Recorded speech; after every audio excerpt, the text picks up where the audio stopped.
Well, good morning, everyone. Good morning. Good to see you. It is Tuesday, July 27th, it looks like, and we are excited to be with you all this morning. My name is Brandon Woodard. I serve as the lead pastor of Reconcile Community Church. It is good to be with you all this morning. Really good to be with you all this morning.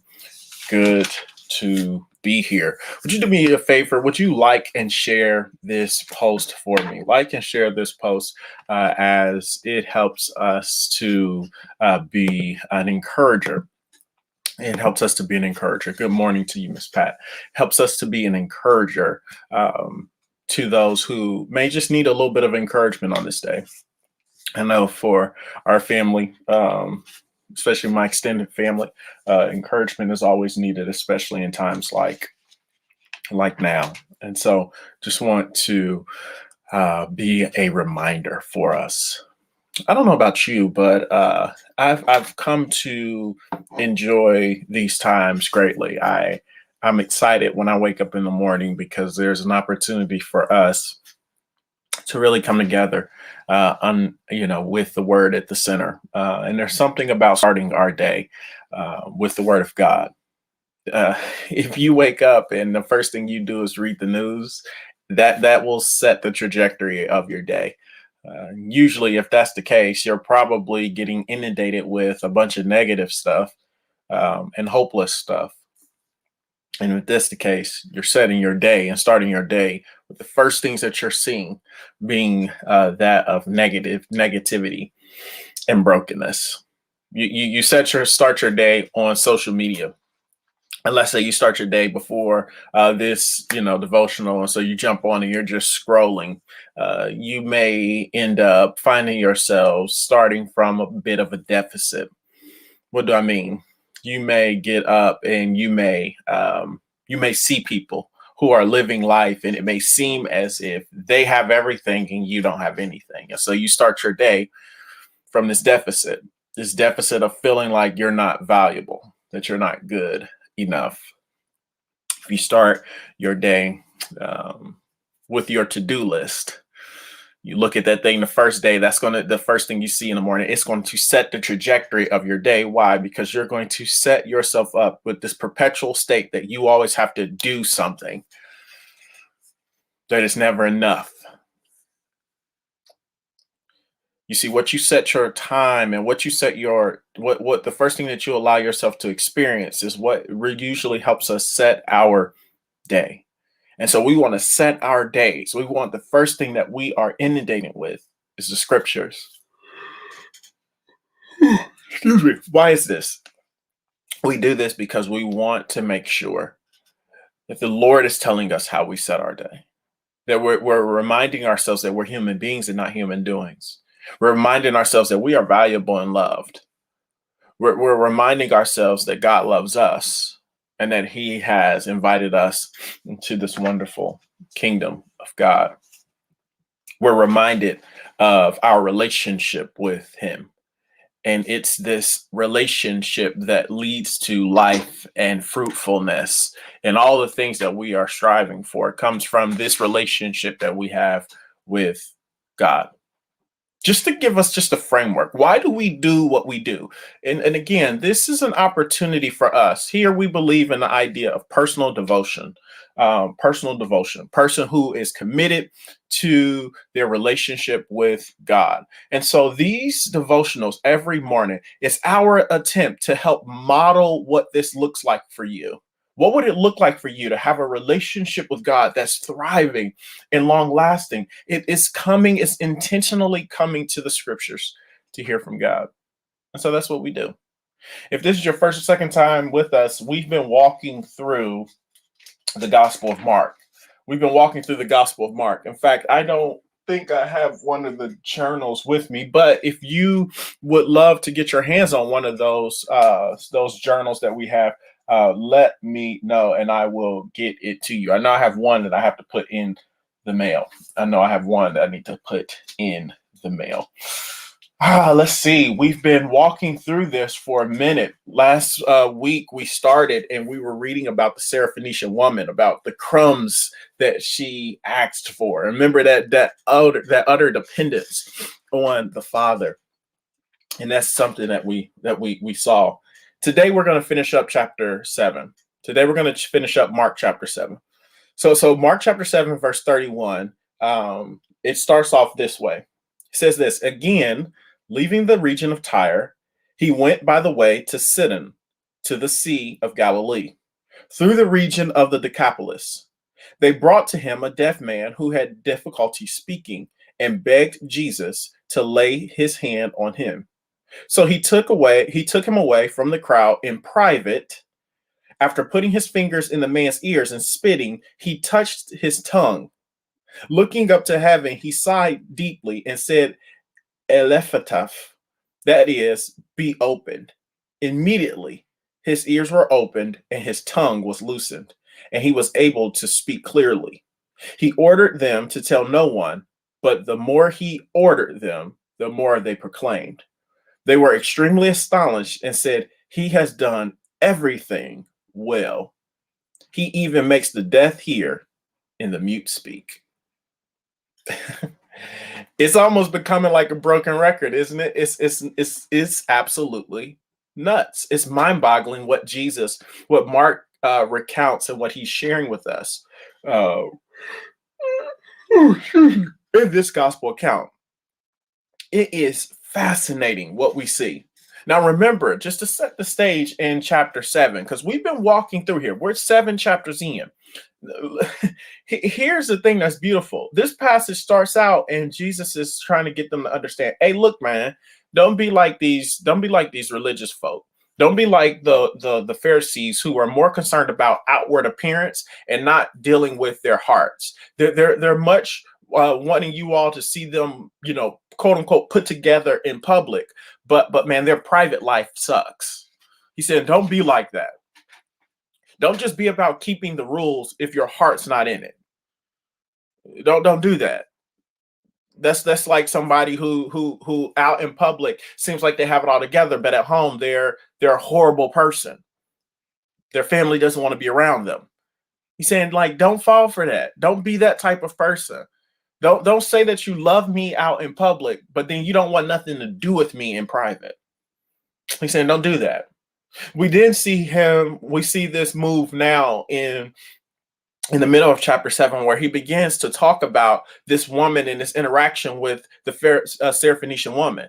And it's crazy how these things are tied together. So after him saying, look, you people who are should have been God's covenant people, the Israelites, you people who are Jews, you had the opportunity. You should have understood this completely. But yet and still, you have a faction of you all who are more concerned about outward, appearance than the inward heart. But then you have this Syrophoenician woman who comes on the scene, who doesn't have the outward stuff, but man, her heart is there. It's there. Jesus says, "Look, man, I don't, we don't give food to the dog." She said, "But you can give me crumbs." It's this dependence. Her heart was good. Her disposition was set on him. She was focused on the main things. She didn't care about all of the cultural customs and things and practices. She didn't care about that. She had her eyes focused on who God is. And that's important for us to remember. That, man, our heart's disposition is to yearn and to run to him. No matter what he gives us, is to run to him. But then we come to our text and it finishes out. And it says again, he goes into the region of Tyre. Mind you, he's in Gentile territory. He's in this region. This guy comes to him and he's deaf and he can't speak. He is absolutely and utterly useless to society back in those days. He would have been a cast off. They would have written him off. Because he can't hear or speak, he can't do anything with trade or commerce. Like they can't talk to him. Like he is in a bit of a predicament. But it says that he begged Jesus to lay his hands on him. And it's interesting to see, even in the midst of his infirmaries, even in the midst of his situation, he still ran to him. He still ran to Jesus. He still ran to Jesus. He was like, I need him. Nothing else matters. I need him. I know I sound like a broken record, but it's so amazing that this is the constant refrain, that there's this level of dependence that we see from the people in the scriptures who literally did not allow their circumstances to dictate how and when they would come to Jesus. They just made their way to him. Nothing else mattered. And they got his attention. Whatever he had to do, mind you, he can't speak well and he can't hear. But what he can do is use his limbs and activities. He used what he got and got in Jesus's attention. And for many of us, we too sedity, right? We will much rather suffer in silence. We have this thing, we got this pride thing that we run with, right? This pride thing where we don't really want to come to God a certain way, right? Or we feel like we got this, and so we just suffer in silence instead of actually running to Him. Running to him with our issues and our situations, running to the community of faith and saying, look, I got an issue. Like, man, I can't do this on my own. He used what he had and he got into the presence of God. Is this our demeanor? Are we running to God or are we running to other things? So he runs to this guy. This guy runs to Jesus. And Jesus takes him away in private. I like this. Usually, you see Jesus do stuff. He do some miracles, and you'll see them, and he'll do them out in public. But for some reason, he takes this man. He takes him off privately. The man who can't see who can't hear or speak, he takes him away privately. Now he's in a Decapolis, which means he would have been in like the city. He would have been in like the city structure. So he'd have been, where a lot of people were at. But Jesus says, you know what, for this guy, this is going to be something that I got to do one-on-one. This is something I got to do one-on-one. And it got me to thinking, as I'm reading this passage, it's saying he took him away from the crowd. And in private, he basically healed this man. It got me to thinking, why would Jesus take him off in private? Why would he take this man off? Take him, like, court him off in private. This is the perfect opportunity for Jesus to be able to flex right now. But he does it in private. Huh. Sometimes what God does in your life isn't for everybody. Sometimes it's just for you. What if God is trying to do something in your life, but he needs to get you away from the crowds? He needs to get your attention. What if what you've been praying for is on the other side of your silence and solitude? What if the answer to your prayer is found in the desert? What if the miracle that you've been asking for, begging God for, what if the nothing but God prayer that you've been praying and you know what it is? What if it's on the other side of the private? What if God is literally asking us to create spaces in our lives where we are alone with him so that he can do a work in us? There's nothing wrong with being in public, but there are moments in time that we see where Jesus does this. He does this with the little girl. Everyone claims that, man, this girl is dead, and they don't really even want to hear what Jesus has to say. And so he literally kicks everyone else out of the house, and he leaves a few, and he heals this girl. We're going to see him do this again later in the scriptures as well, where he ducks off, takes the person who's in need, and he says, "Come with me." Brothers and sisters, there's something important for us to understand about this idea of silence and solitude. There's something about this idea of ducking away with God that's important for us. It's important for us to understand the importance of like the blessing in sometimes stepping away. Because when you think about it, a crowd is noisy. Crowd is jostling. The crowd is always moving. There's always something going on. There's a lot of things that you can be easily distracted with. But in silence, you're able to focus. In silence, you're able to hear. And could it be that in our busy world, God is calling us to some private places, some desert places? Mark chapter 1 tells us that in the midst of Jesus having one of the most amazing nights of ministry that, man, many people in pastoral ministry would ever dream of, he's up healing people all night and people are coming and it's just ministry galore. It says in the height of that, it says, man, early in the morning, he just got up and he left and he went to a deserted place so that he could pray, to hear from God. What would it look like for us to create spaces in our lives where we can duck off from the crowds and just be with God? Allow him to recharge our batteries, allow him to speak to our hearts, to encourage our lives, to strengthen us when we are weak, to bind us when we are broken. Like what would it look like for us to create a rhythm in our lives where we are coming to the Lord regularly in private? He carts this man off.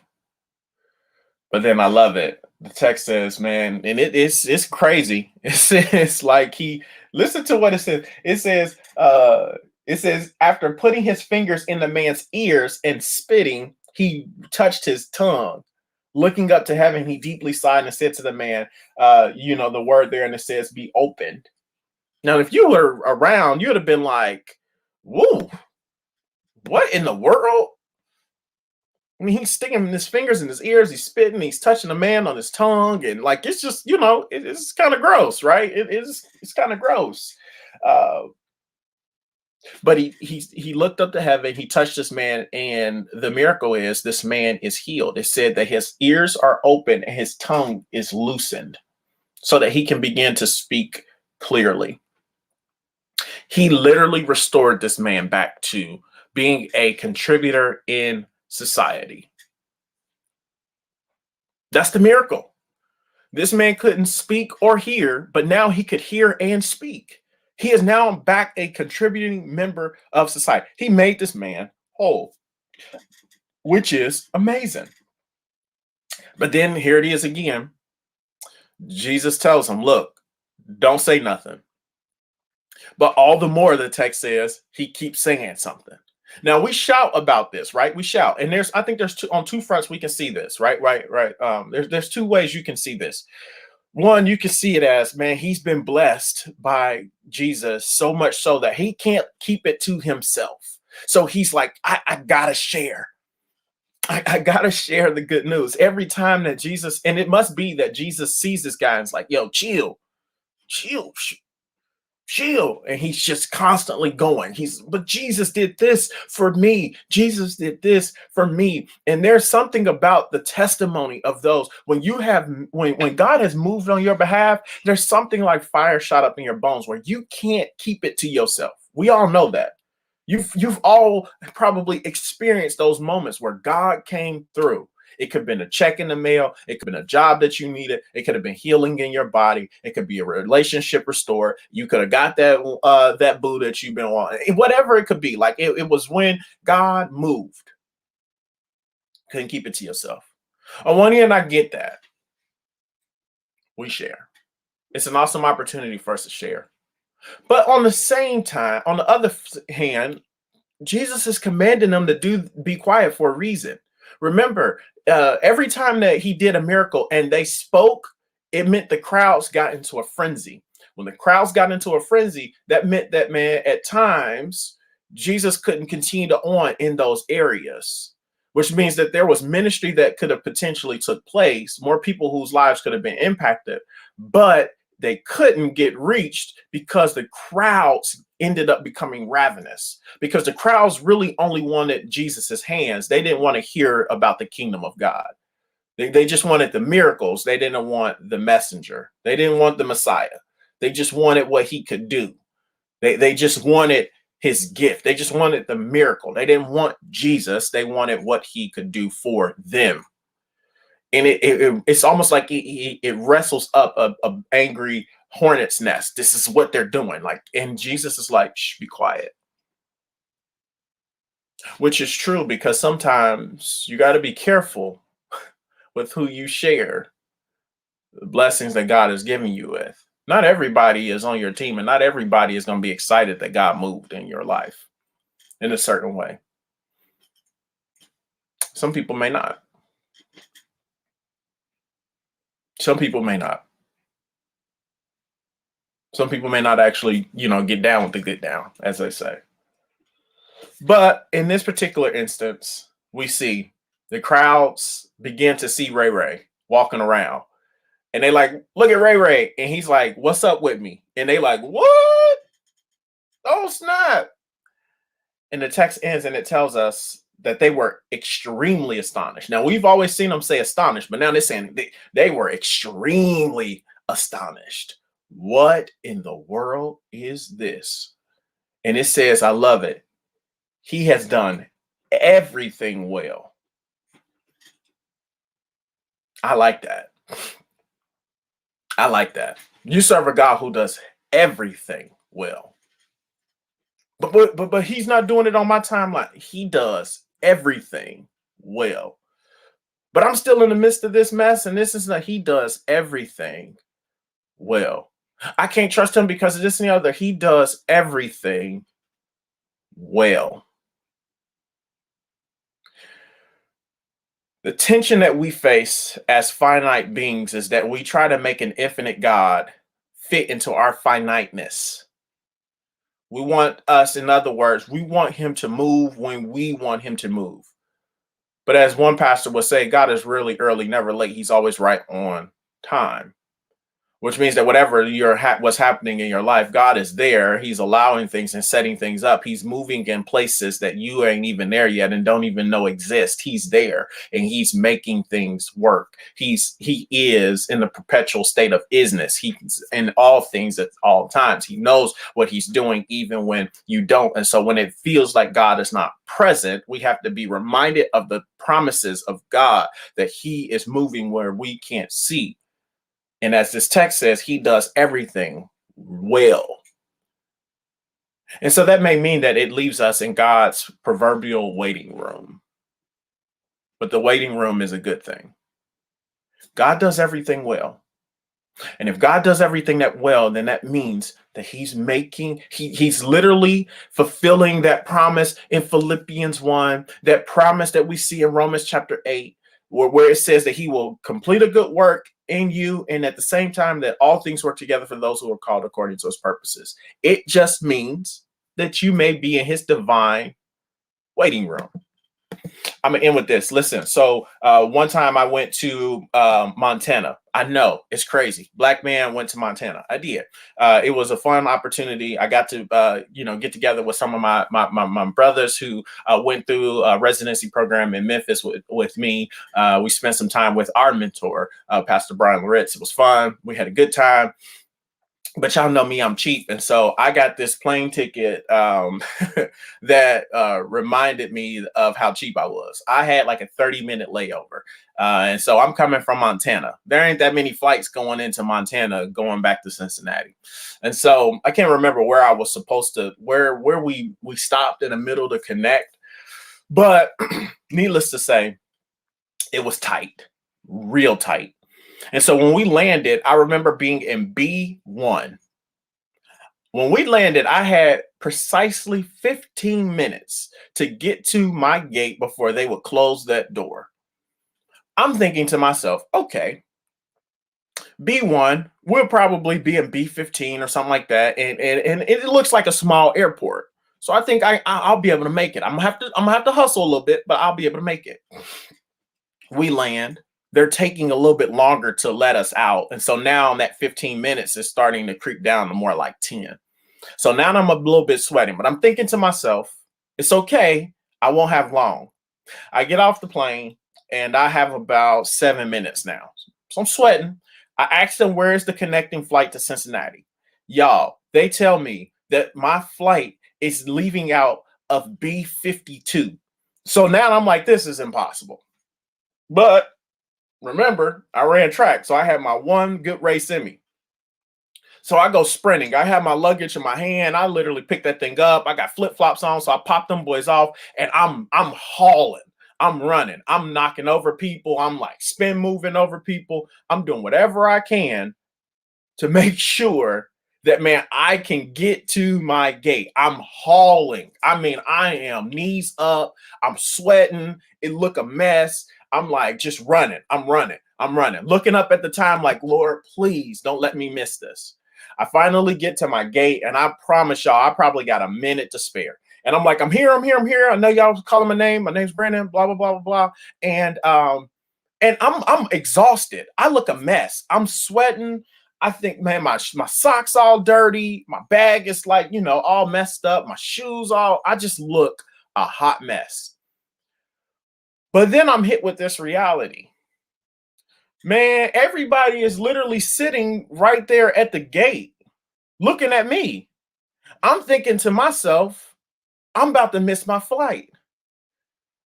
I'm disheveled. I'm disgruntled. I go up to the counter. I'm trying to talk to them, and they're like, sir, calm down. We hadn't even started boarding yet. What you talking about? You ain't been boarding yet. Man, the thing said that, man, my flight was on time. Sir, we're sorry. We hadn't been able to update the board yet, but we had to delay your flight. And I'm like, you mean to tell me I did all this running for nothing? And she's like, well, sir, I'm sorry, but our flight is delayed. Now I'm mad. I'm mad because I done ran and I done did all of this. I'm sweating. My shoe, I'm looking a mess. I'm like, man, I want to get on my plane and get home. This is stupid. I don't want to do this. I just ran 50 plus gates to get here, and you telling me that I can't get on my plane. And she says, you don't want to get on the plane right now. Why? She was like, because there's some issues with the plane. So we are fixing the plane now. So if you just sit down, get yourself together, like we will make sure that we get everything handled. And so as I began to sit down, I began to catch my breath.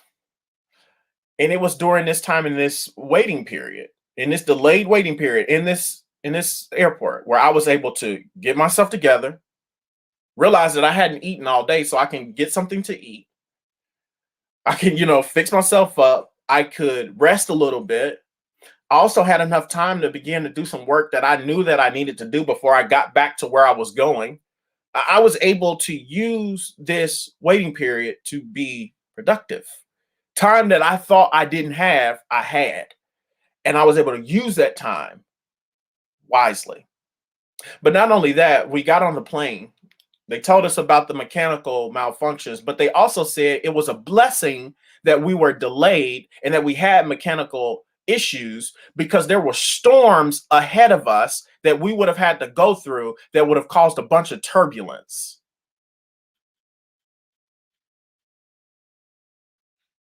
Listen, brothers and sisters, God does everything well. From our vantage point, there are moments and times where it feels like God is missing it, that God has forgotten about you, that maybe, God has more things more important than you in your situation and your circumstance. He may think that, man, you know what? He just left me here to figure it out on my own. But what God may be doing is saying, look, I need you to sit in this divine waiting room and sit here and allow me to do what only I can do. You don't know what's happening over here, but remember the promises that I have, that I do everything well. Do some things well, I do everything well. You know what I'm doing?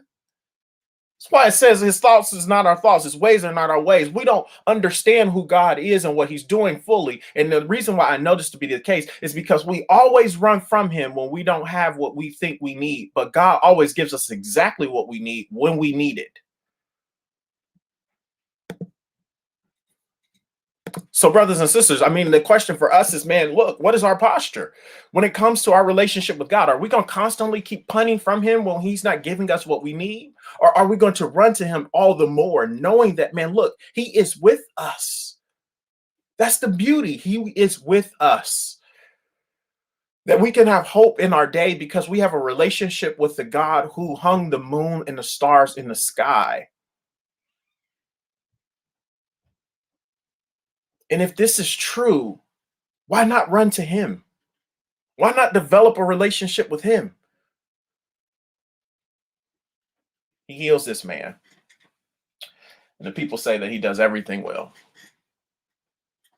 That's my encouragement for you today. That God knows what he's doing, even when you don't. If he has you in a divine holding pattern right now, in a waiting period, don't fret. Keep running to him.